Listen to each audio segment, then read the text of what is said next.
Muy buenas tardes con todos. Hoy es viernes 19 de junio. Para quienes siguen mi canal saben que este es el tercer intento, la tercera es la vencida, se dice, para grabar un video sobre la situación en Irán. Un video al que he llamado Del eje de la resistencia al eje de la soledad, consideraciones de escenario sobre el posible futuro de Irán. Realicé dos videos en vivo, uno el día martes, otro el día miércoles. Lastimosamente, en el momento de que YouTube procesó los videos en vivo, los cortó. Los cortó y más de la mitad del contenido se perdió en ambas situaciones. Y aunque fueron videos que los grabé sin previo aviso, tuvieron buena recepción. El primero de ellos llegó a sobrepasar las 100 visitas en menos de un día. A pesar de que no le puse hashtags, no lo publicité, ni mucho menos. Hay una comunidad siempre interesada en estos temas. Lamentablemente, al quedarse cortados, no pueden ofrecer a futuro un análisis para aquellos que siguen buscando, pasando el tiempo, estos temas. Y esa es la razón por la cual he tomado la decisión de no volver a experimentar por lo menos en esta ocasión, con un en vivo, sino grabarlo de forma tradicional y subirlo posteriormente a YouTube. Y la razón de hacerlo es porque estoy empezando a experimentar con este formato y ver si es que esto da resultados, si hay que dar receptividad y hay interés por este tipo de videos para poder hacerlo de forma más frecuente sobre temática internacional y también sobre asuntos de mayor profundidad relacionados con la cultura, las civilizaciones, la historia de las religiones, etc. Pues bueno, en este primer intento, en este globo de ensayo que estoy mandando en este momento, quiero hablar precisamente sobre lo que hemos vivido en los últimos días entre Israel e Irán. Y para poder comprender esto, que nace de una pregunta que es recurrente en entrevistas que se me realizan en medios, en el aula, ¿hasta dónde va a llegar este conflicto? Estamos ante puertas de un conflicto regional de gran escala, o peor aún, estamos ante las puertas de la Tercera Guerra Mundial. Mi primera respuesta es no lo creo. No lo creo y ahora es cuando tengo que argumentar el por qué no lo creo. Si bien Irán es una potencia regional en toda regla, hay que entender creo que es muy importante que, por un lado, entender sus dinámicas internas y por el otro también comprender la dificultad de analizar sin más, a modo noticioso, como suele lastimosamente pasar en los medios de comunicación, cuando se realizan entrevistas flash para el noticiero, 4 líneas para un diario, que tenemos un bombardeo de información coyuntural que se va sobreponiendo una sobre otra. En 2 horas ya sabemos de la nueva andanada de misiles. Nos saturamos de información y muchas veces nos saturamos de falsa información. Quienes siguen este conflicto saben que su carga ideológica es muy fuerte y es muy fácil caer en las fake news. Es muy fácil caer en la propaganda que se propaga especialmente por redes como Instagram o como X, antes conocida como Twitter. Y esto genera un inconveniente porque el primer ejercicio, lo primero que tenemos que considerar es, uno, la saturación de información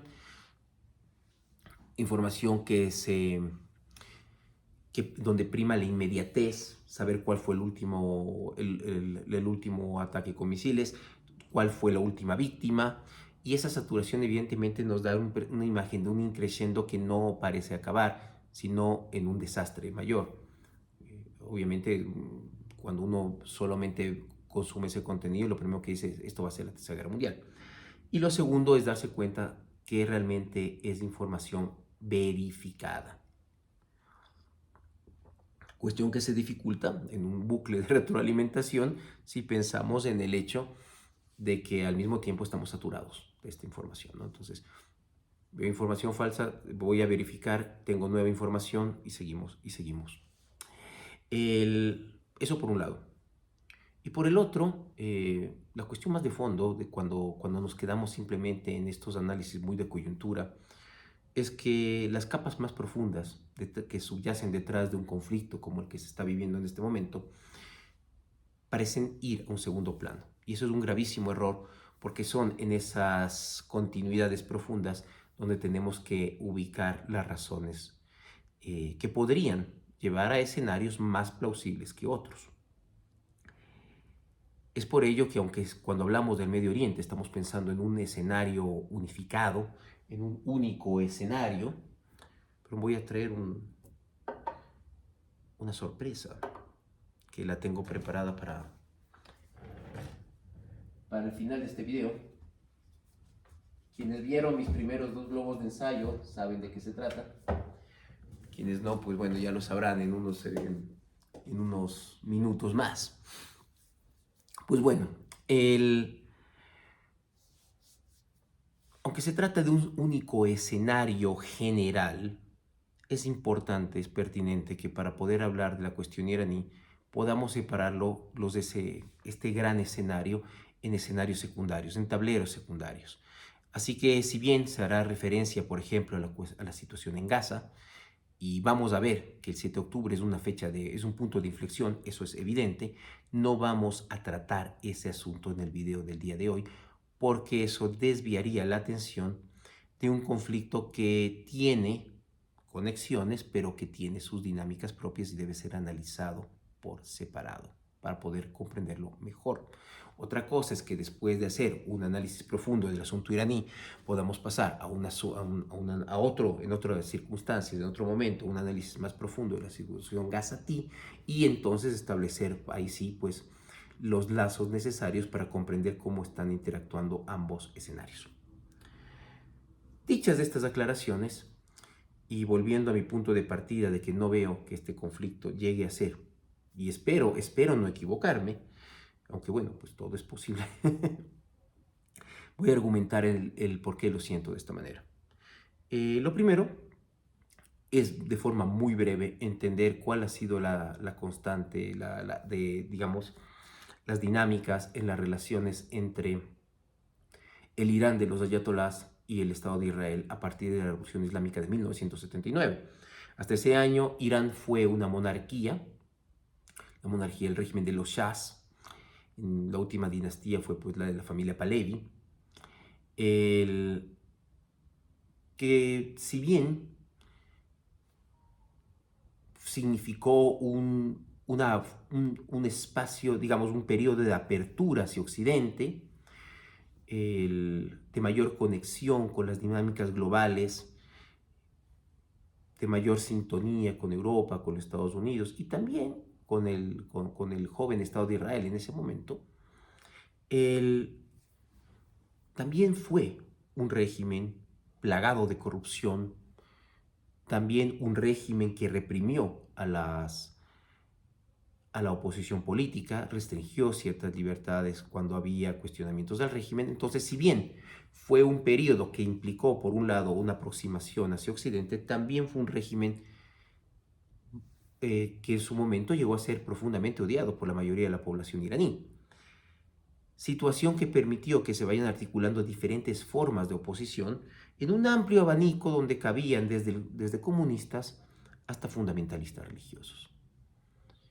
Eso es el germen en el cual se va fraguando la Revolución Islámica y empieza a ser la cabeza más visible de esa oposición previo a la caída del Shah, un clérigo exiliado en París llamado Ruhollah Khomeini, que cuando ya triunfa la revolución y se empieza a articular el nuevo Irán, logró, junto con su gente, maniobrar para que esos clérigos sean quienes encabecen el nuevo Estado. Y de esa manera la revolución, digamos la oposición al Shah derivó en la imposición de la República Islámica de Irán. 46 años A. Lo primero que hizo el nuevo régimen fue descabezar a sus compañeros de lucha, como fue el caso de los comunistas, haciéndolos a un lado, eliminándolos físicamente también, y se estableció un régimen que ha terminado no solamente superando a lo peor del régimen al que derrocó, sino transformándose en una verdadera cárcel para la mayoría del pueblo iraní. Y eso ya no se trata solamente de algo apreciable en la enorme diáspora iraní en el mundo que cuestiona y trata de hacer visibles las atrocidades del régimen, sino que también se ha visto en las calles en los últimos años, a veces con mayor fuerza, con mayor intensidad. Estoy pensando en este momento, por ejemplo, en todo lo que sucedió a partir de fines del año 2022, luego del lamentable asesinato de Mahsa Amini, una joven iraní de origen kurdo, y esto también no, es algo que quiero mencionarlo porque ya vamos a ver en unos minutos por qué es importante saberlo, por no llevar el velo puesto de la forma adecuada.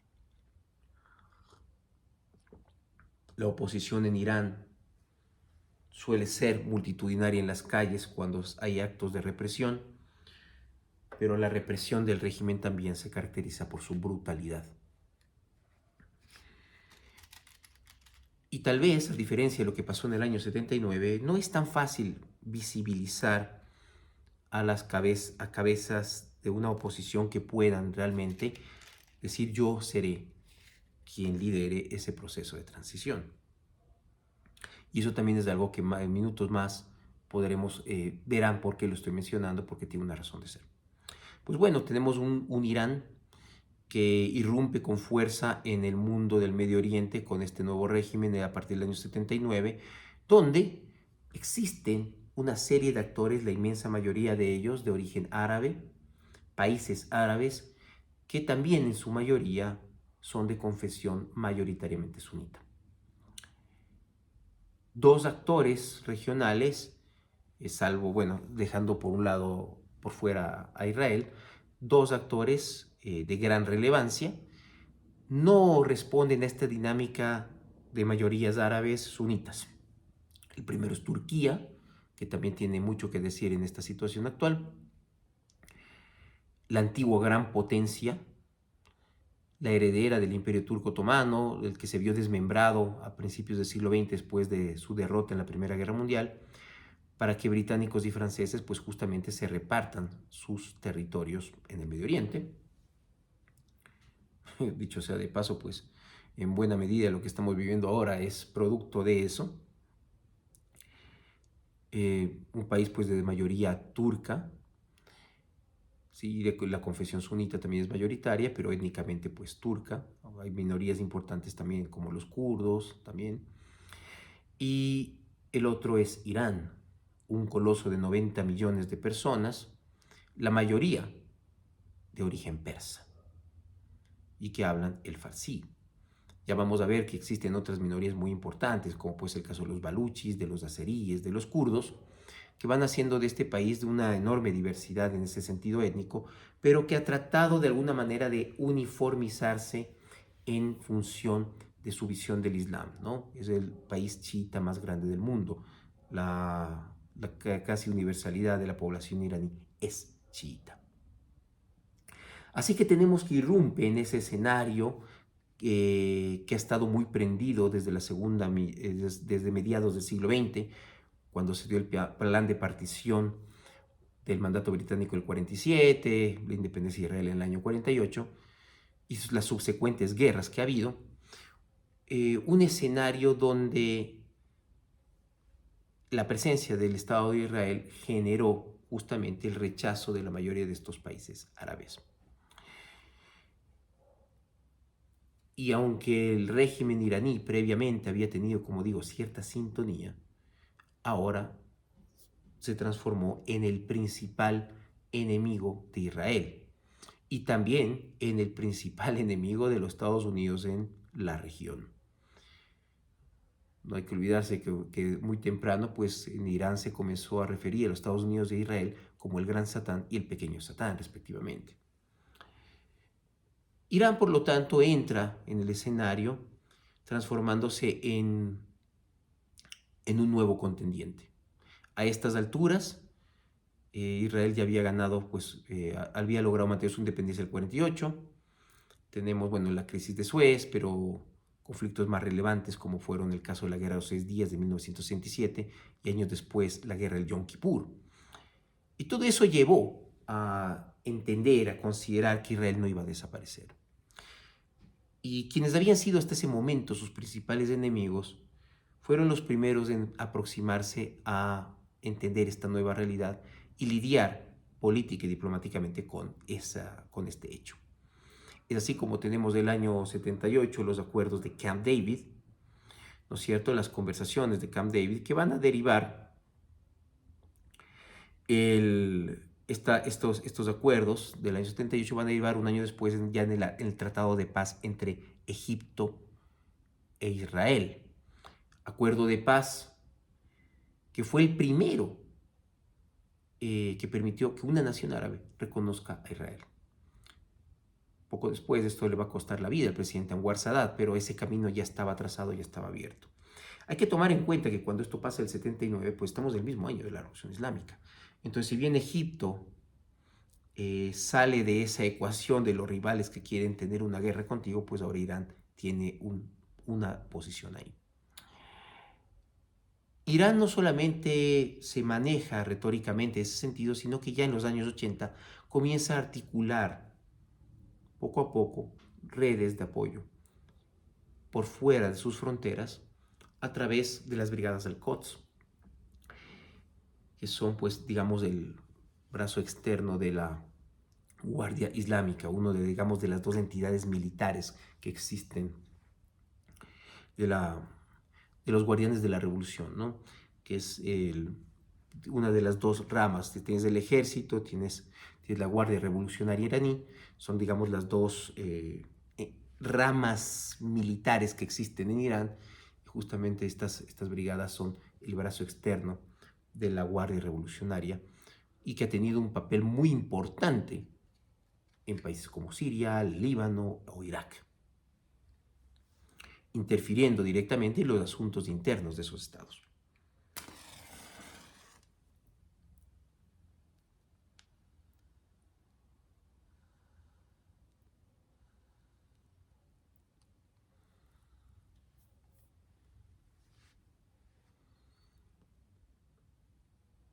Por lo tanto,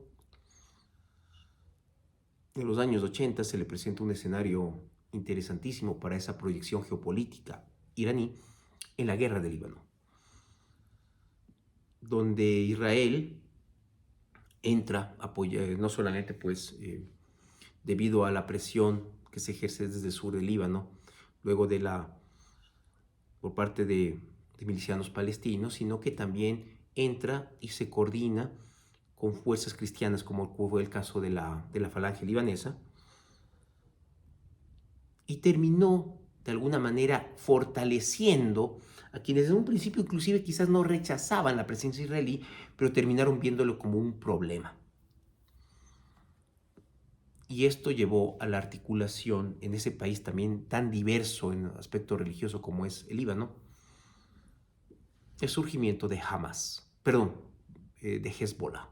El surgimiento de Hezbollah en este contexto del conflicto de la guerra del Líbano y por la presencia, y en buena medida por la presencia israelí.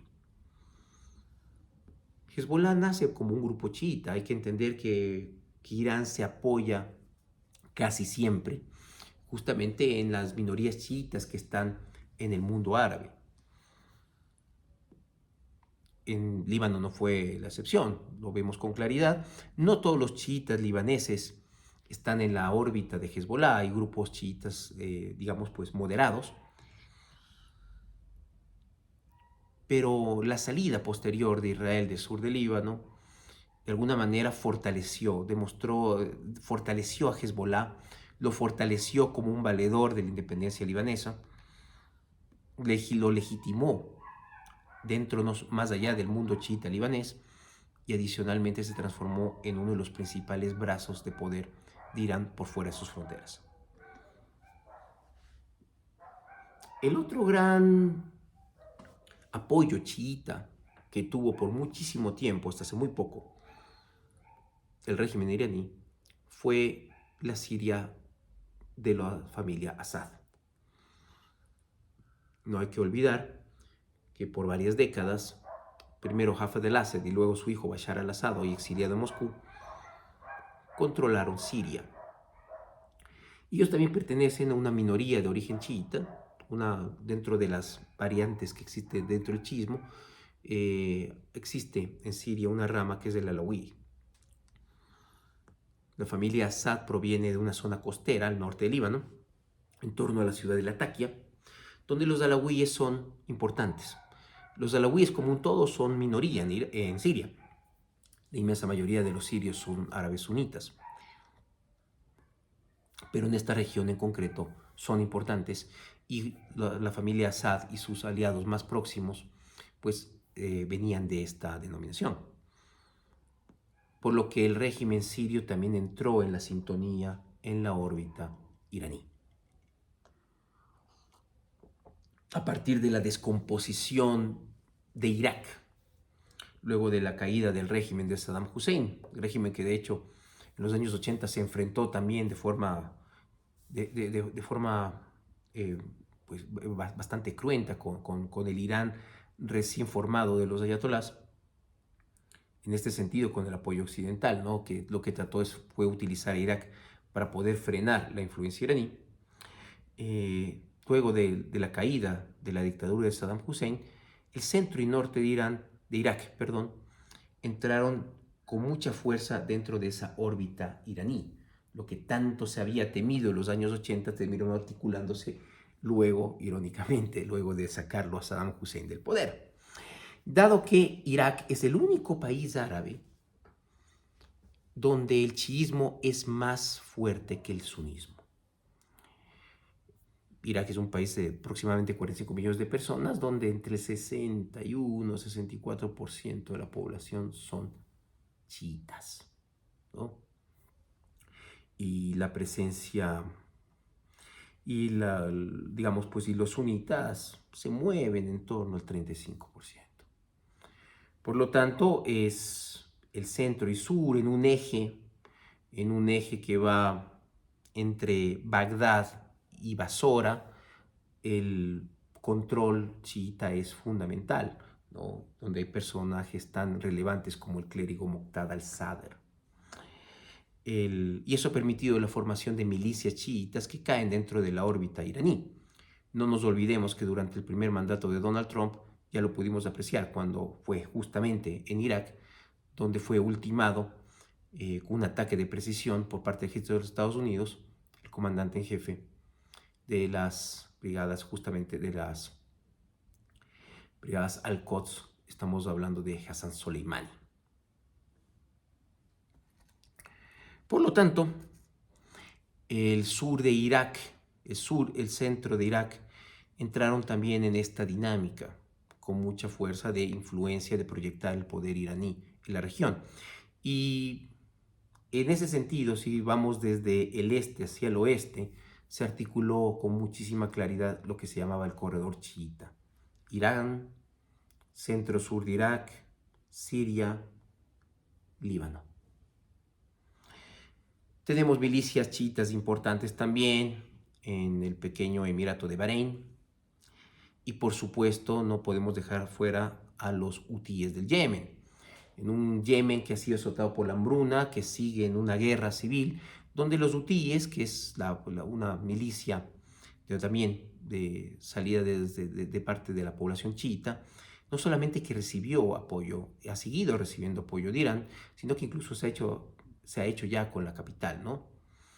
Y en momentos determinados ha puesto en peligro el suministro de petróleo del mundo y también el comercio global. Me refiero a los ataques a refinerías, hace unos años a refinerías en el sur de con drones al sur de Arabia Saudita. Y por supuesto algo que los hizo ser tristemente célebres a partir de los ataques del 7 de octubre del 2023, cuando decidieron hostigar barcos en el estrecho de Bab el-Mandeb, ese pequeño estrecho que separa a la península arábiga, al Yemen en concreto, del Cuerno de África, por el cual se ingresa al Mar Rojo para desembocar al norte del Mar Rojo en el Canal de Suez, que ha sido desde su construcción en el siglo XIX uno de los ejes del comercio mundial, una de las rutas más importantes del comercio mundial. No solamente lo fue para los ingleses cuando se transformó en la arteria principal de conexión de la metrópoli con la India, sino también hasta el día de hoy. Todo esto, bueno, también podemos hablar del Hezbollah afgano, pero nos queda un poquito más lejos, los vamos a dejar por ahí. Y estoy también dejando a propósito a Hamas por fuera de esto. Porque si bien en la coyuntura actual, volviendo al 7 de octubre, pues no hay cómo dejar a Hamas por fuera debido a la importancia capital de su accionar. Hamas nace en un contexto distinto. Hamas nace como una escisión de los hermanos musulmanes, que es un grupo que nació digamos, hace casi un siglo en Egipto.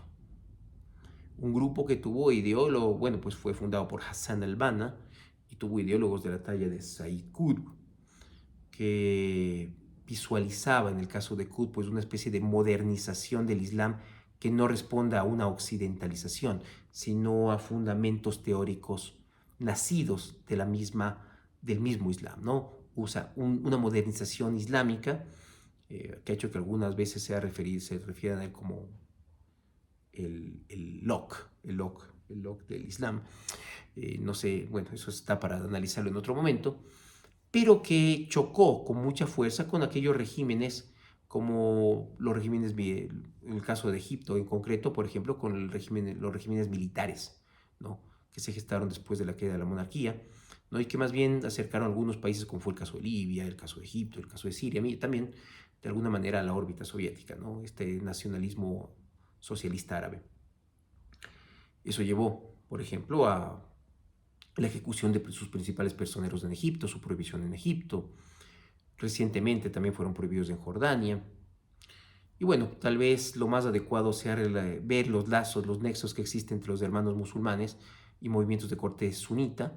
Tal vez podríamos hablar de grupos integristas de filiación wahabí, ¿no? La cercanía, por ejemplo, con Al-Qaeda, con el Estado Islámico, pero eso es otro tema interesantísimo de hablar de estas sutiles diferencias que juegan en el terreno y a veces desde Occidente no las percibimos adecuadamente, pero bueno, si es que este tema les interesa, lo podremos tratar, está en sus manos.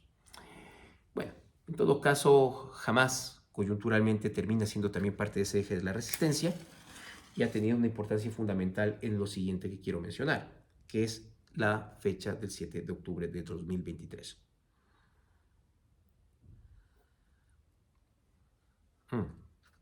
Se apagó.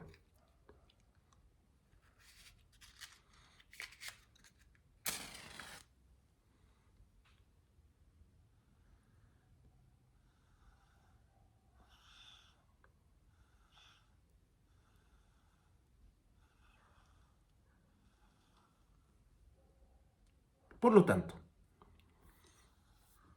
si bien es cierto que tenemos, por lo tanto, como podemos observar, mucha tela que cortar hacia atrás y existe mucho de dónde jalar, muchas cosas se pueden decir, es importante que, bueno, tal vez no es el momento para profundizarlas, pero sí hay que mencionarlas, porque si no, no podemos entender a profundidad lo que está pasando ahora. Y ahora sí podemos llegar al 7 de octubre del 2023 y entender las consecuencias del ataque. Como lo dije previamente, vamos solamente a tomar esta fecha como una referencia respecto a Irán y no a lo que ha sucedido hasta este momento en Gaza, donde este ataque ha derivado pues en una situación crítica, una respuesta que se ha tornado muy cuestionada por la mayoría de la comunidad internacional debido a su impacto humanitario. Sin embargo, insisto, eso es tema de otro análisis. En este momento lo que es importante es que, de acuerdo a lo que se ha mencionado de la inteligencia israelí, la información que se logró recabar después del ataque, Irán conocía del interés de Hamás de llevar este ataque a término. Y aparentemente, ni Irán ni Hezbollah tenían interés en que se lleve. Sin embargo, el defenestrado Sinwar decidió hacerlo. Tal vez convencido de que llevar este ataque, tan brutal como lo fue, conllevaría, por un lado, una respuesta violentísima por parte de Israel, que sigue en curso, y eso inevitablemente arrastraría a Irán y a sus proxies a involucrarse en el conflicto. Ese involucramiento se dio, pero el resultado desastroso. Si tenemos que hacer una referencia con esto del efecto mariposa, ¿no? De que el aleteo de una mariposa en un lugar del mundo termina siendo un huracán en el otro extremo del planeta. Las mariposas que volaron en Gaza han desatado un verdadero huracán en Teherán. Porque a casi 2 años de los ataques del 7 de octubre, si hay un claro perdedor, ese se llama Irán. No solamente que la respuesta israelí ha golpeado, bueno, voy a ir desde el sur a los hutíes del Yemen, más allá de lo que han hecho en el estrecho de Bab el-Mandeb, afectando, como dije previamente, al comercio global, sus ataques ya directos a Israel no han pasado de ser anecdóticos.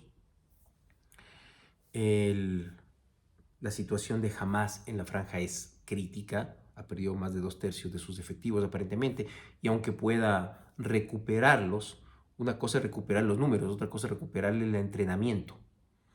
No puedes reemplazar a esos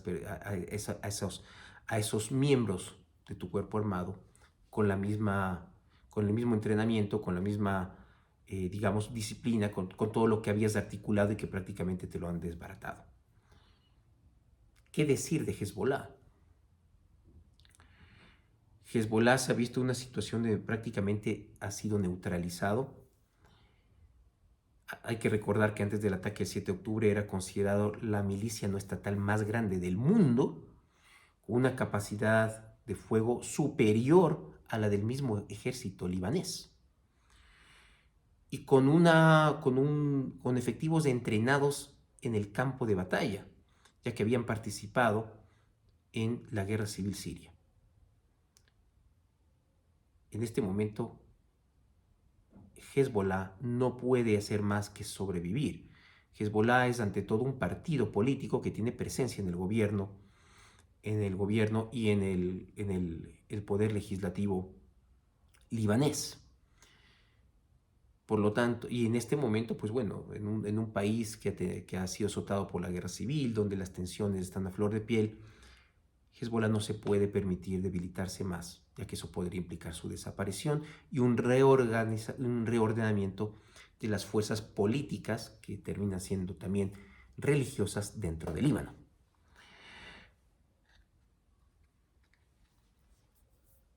Siria. Pues bueno, Siria ha pasado por un cambio de régimen y obviamente los grandes perdedores no solo ha sido Irán, que ha perdido ese conector vital entre el centro y el sur de Irak con la costa mediterránea, sino que también Rusia. Ya voy a topar este punto nuevamente.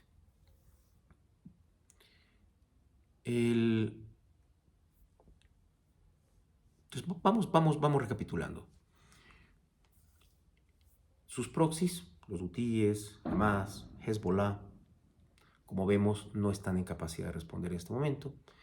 Siria está en una transición donde tal vez quienes más se pelean por la influencia sobre el nuevo gobierno de al-Shara, encabezado por al-Shara, son Turquía, que tiene intereses en el norte, bueno, ya también volveremos sobre ello, e Israel. Irán ha sido pateado de la ecuación, y eso desarticula pues cualquier Siria está perdida, quiero decirlo para Irán, en corto. Bueno, vamos ampliando el marco.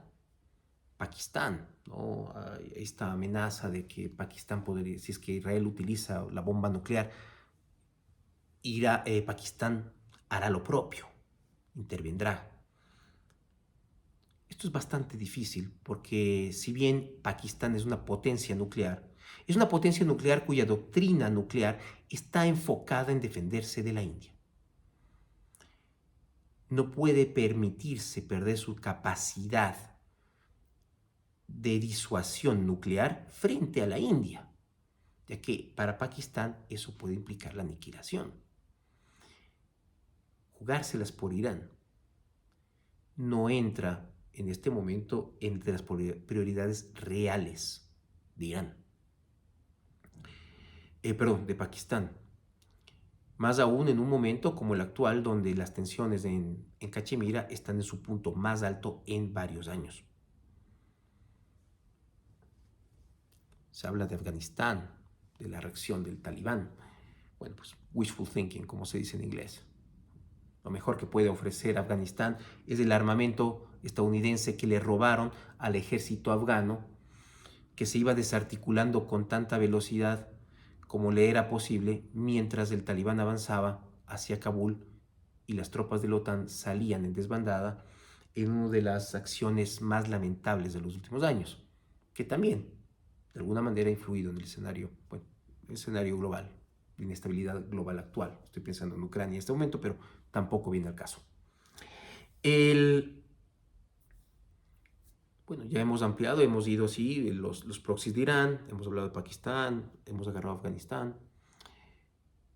¿Qué pasa con las potencias árabes de la región? ¿Qué pasa con las monarquías del Golfo? Enemigos tradicionales de Irán, de la Revolución Islámica. Pues bueno, por este sentimiento, ¿no es cierto?, de unidad musulmana, especialmente por lo que sucede con Palestina, han elevado su voz en un rechazo diplomático. Pensar que más allá de eso se va a ir no es real. El mayor miedo que se tiene es que Irán bombardee los campos petroleros de los Emiratos, o los campos petroleros de Arabia Saudita. Es mejor no provocarlo Irán por el desastre económico que eso implicaría, más que referirse a un apoyo que pueda articularse sobre el terreno. En el fondo, y parafraseando un poco a las palabras del canciller alemán, saben que Israel está haciendo el trabajo sucio que todos sabían que alguien tenía que hacer.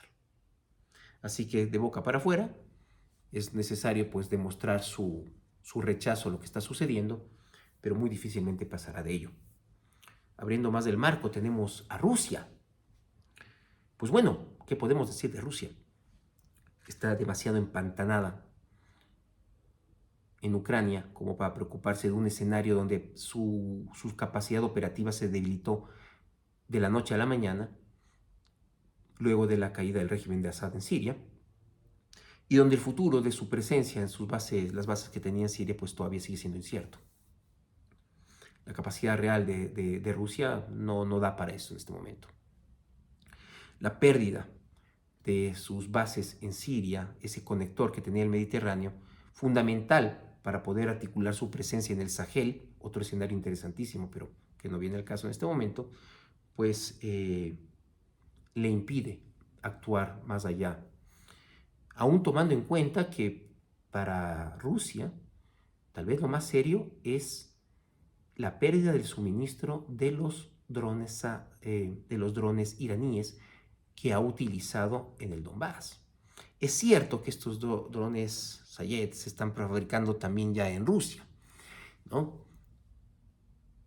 pero Irán ha sido fundamental para el suministro de drones hacia Rusia y en este momento eso también se ve comprometido. O sea, esto no le favorece a Rusia, que ha tratado de presentarse como un mediador, eso hay que decirlo también.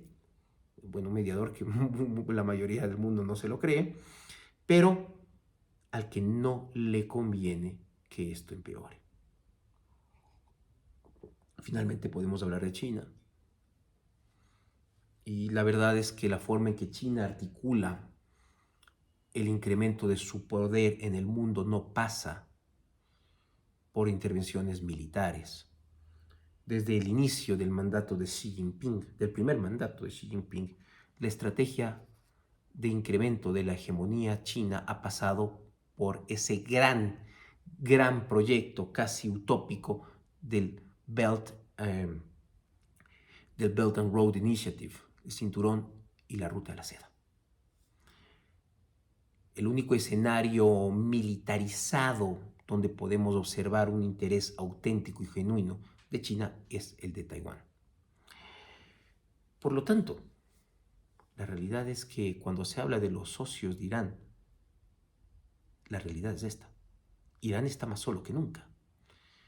Esos proxies a los que ha financiado por décadas, ha entrenado por décadas, a una costa de su propio pueblo, en un contexto de sanciones internacionales por su programa nuclear, no están en capacidad de reaccionar.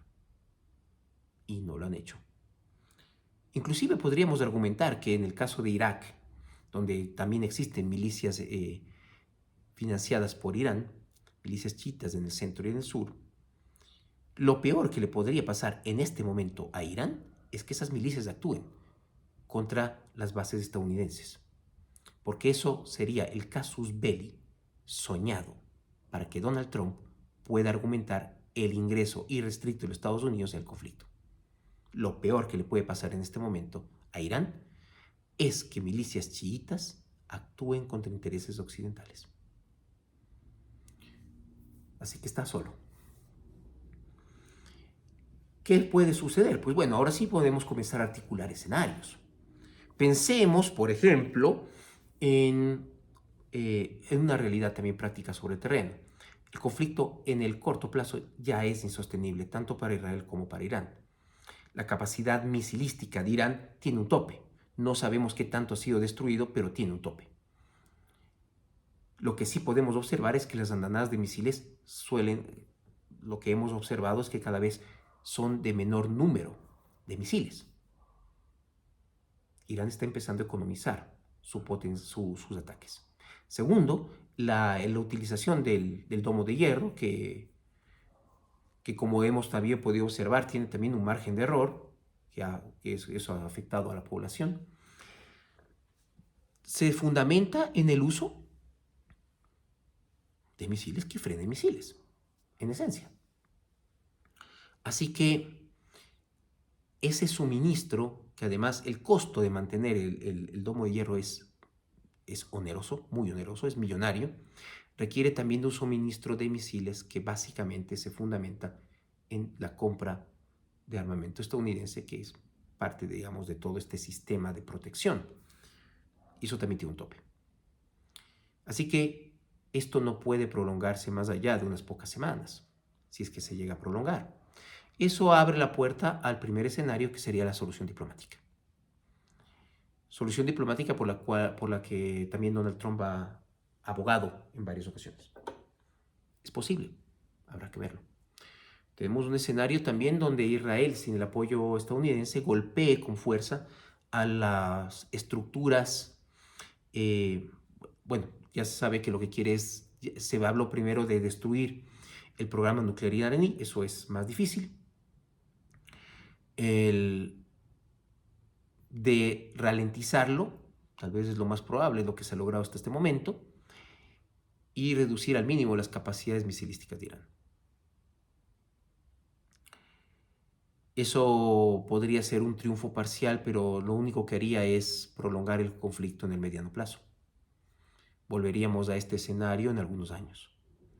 Y el tercero implicaría el involucramiento completo de los Estados Unidos en el conflicto, algo por lo que Israel está abogando, porque sin el apoyo de los Estados Unidos simplemente no puede destruir el programa nuclear iraní.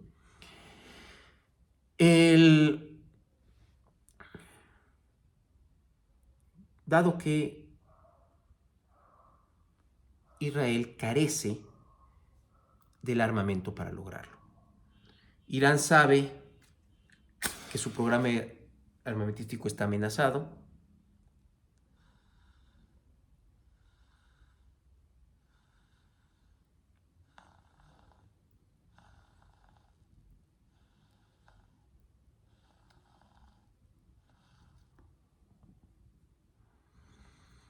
Y ha recibido daños en tierra y también en instalaciones bajo tierra, pero no a gran profundidad. Pero el centro neurálgico del programa nuclear iraní es la central de Fordov. E Israel no tiene la capacidad de poder destruirla.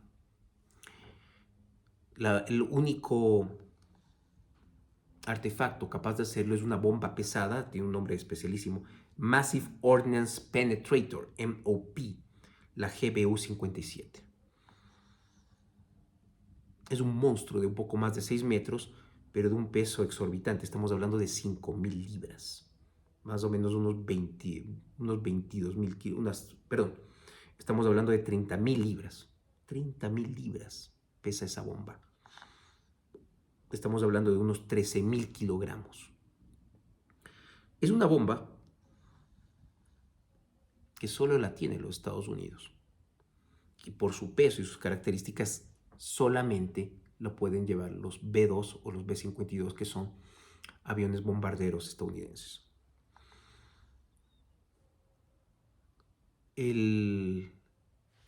La presencia de estos bombarderos en la isla de Diego García, en el Índico, hace pensar que probablemente los Estados Unidos, dentro de los escenarios que deben estar articulando las posibilidades sobre la mesa,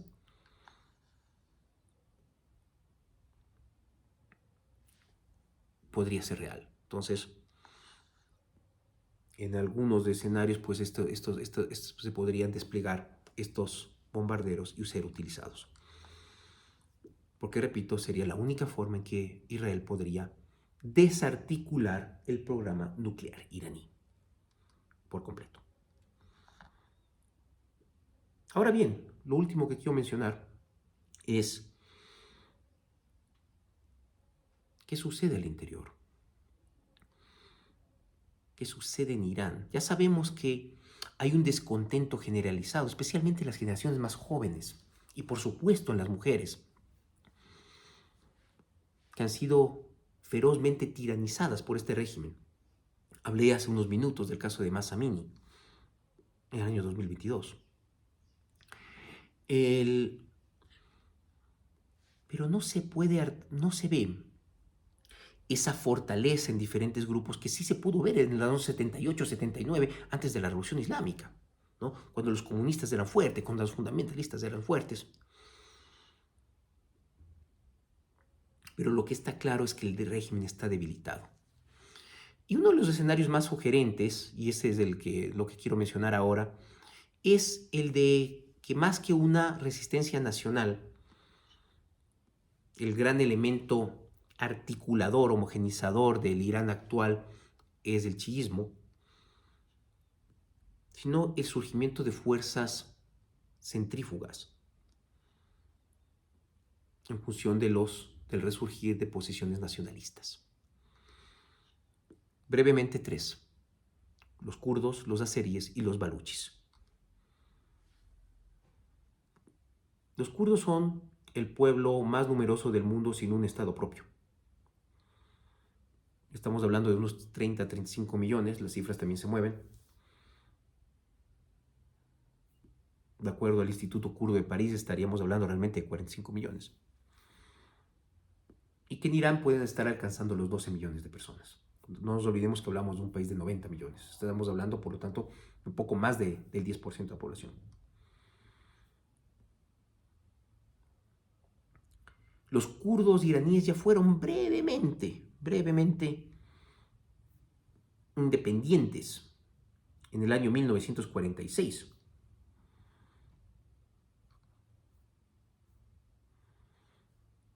Cuando se me acaba de ir, a veces tengo tantos nombres por aquí que lo tenía anotado.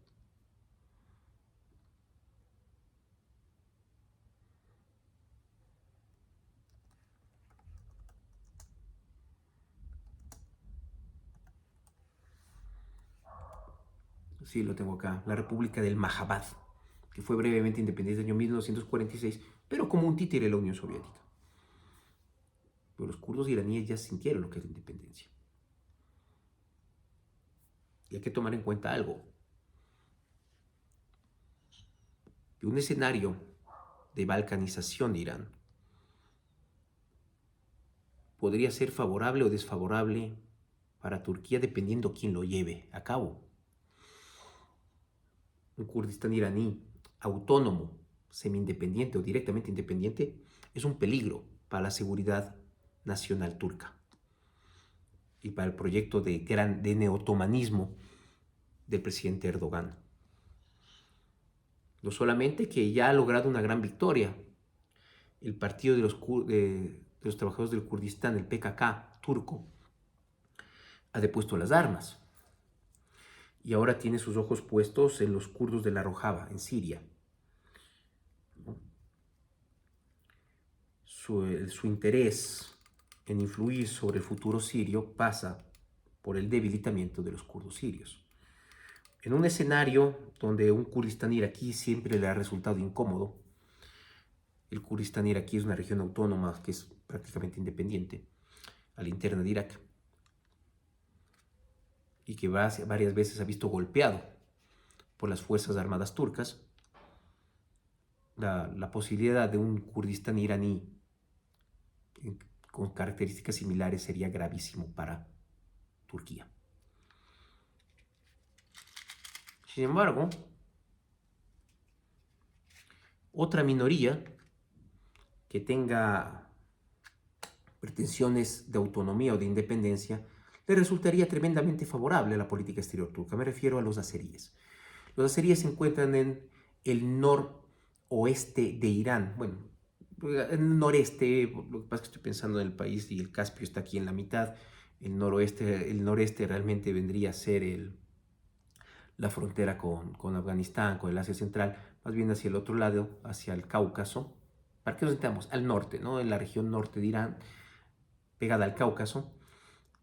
Los azeríes son entre 25 y 35 millones de personas, de los cuales en Irán hay entre 13 y 20 millones. Hay más azeríes en Irán que en la misma República de Azerbaiyán, una ex república soviética donde la población alcanza los 9.400.000 habitantes.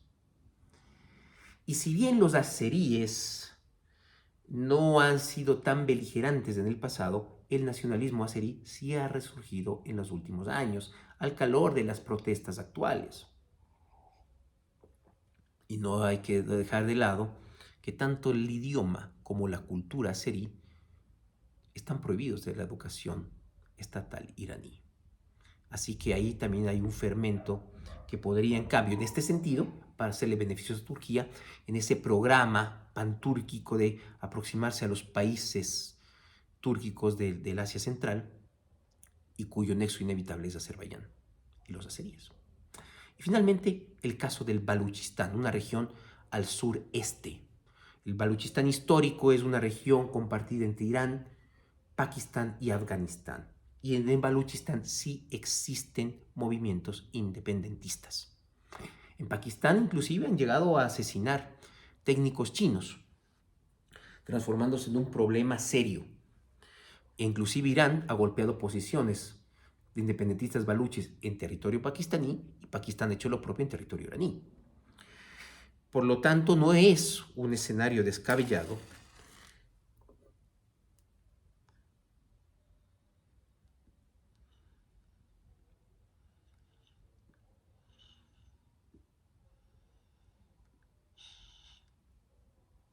el que en esta situación los baluchis también se aprovechen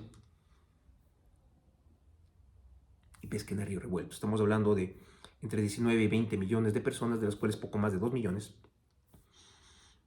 viven en la región de Sistán y Baluchistán en Irán.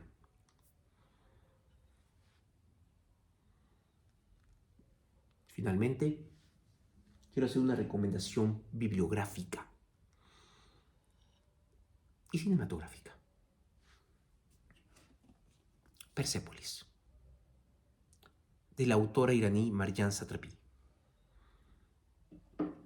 quien tuvo que dejar su Irán natal cuando la revolución islámica se volvió asfixiante, para exiliarse en Europa. Una novela gráfica bella, dura y a veces cruel, que también ha sido llevada como animación al cine y que es una radiografía estupenda de los cambios profundos que llevó la revolución islámica en el Irán de los años 80 y 90. Muy recomendable. Hasta aquí el video. Espero que sea de su interés. Este sí se va a subir completo. Y si estos temas les interesan, háganmelo saber en los comentarios para poder continuar y hacer de esto una interconexión más regular con ustedes. Hasta la próxima.